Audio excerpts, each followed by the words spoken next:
El cinismo. El concepto de cinismo proviene del latín cynismus. Aunque tiene origen griego, el término permite hacer referencia a la impudencia, la obscenidad descarada y la falta de vergüenza a la hora de mentir o defender acciones que son condenables. Por ejemplo, el cinismo del presidente es asqueroso. Dice que la lucha por los pobres y permite que se concreten 100.000 despedidos. El ministro es famoso por su cinismo ante una cámara oculta que le demostraba aceptando un soborno.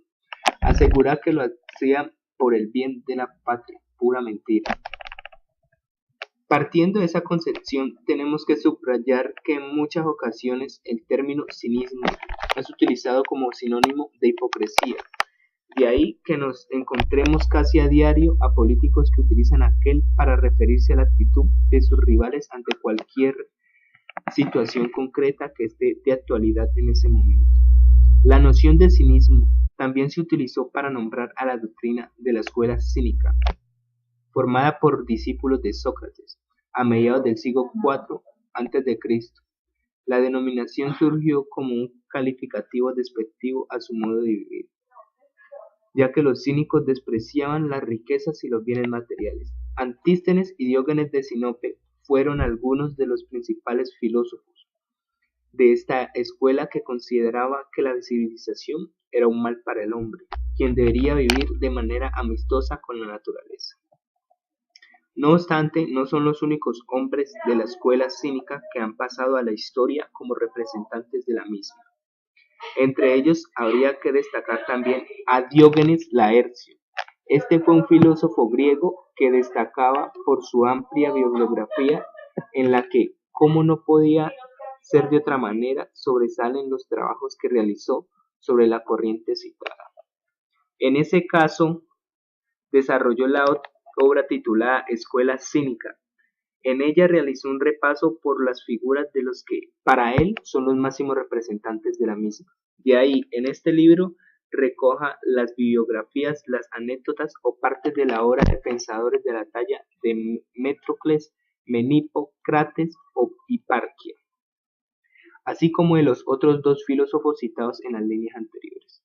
El cinismo señalaba que la sabiduría y la libertad del espíritu son los caminos a la felicidad, mientras que las cosas materiales son despreciables. Los cínicos incluso evitaban el placer para no convertirse en sus esclavos. Los perros eran un modelo para los cínicos, ya que admiraban su sencillez. Con el tiempo, el concepto de cinismo fue mutando y hoy se asocia a la tendencia de no creer la bondad y la sinceridad del ser humano. La actitud cínica está vinculada al sarcasmo, la ironía y la burla. Además de todo ello, no podemos obviar el hecho de que en la red existe una página web que lleva por título Cinismo Ilustrado. Un gran seguimiento en todo el mundo tiene aquella en la que los internautas tienen la posibilidad de disfrutar una serie de ilustraciones que analizan diversas situaciones a nivel mundial. El artista Adar de Solles es el responsable de aquellas. El cinismo es una de las manifestaciones más radicales de la filosofía y también de las más incomprendidas. Los cínicos consideran que la forma de vivir es parte fundamental de la filosofía e inesperable de su manera de pensar. Sin embargo, no todos los integrantes de este movimiento tienen las mismas actitudes externas ni los mismos comportamientos, por lo que a veces se habla de filosofía cínica, otras veces de actitud cínica y otras simplemente de locura. El término cínico es uno de esos términos que han ido perdiendo su significado original y transformándose en otro distinto al que tuvo en sus orígenes, tanto su significado original y transformándose en otro distinto al que tuvo en sus orígenes.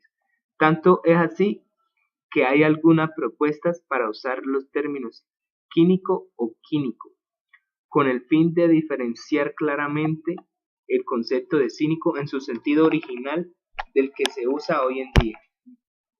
Es decir, diferenciar el concepto de cínico en sentido popular. Fisiológicamente, de lo que se trata es de remontar o de pensar de un modo nuevo y diferente de algunos temas antiguos, ya que en el pasado del tiempo ha cambiado completamente su significado, su origen y desarrollo han sido velados para llegar a significar hoy.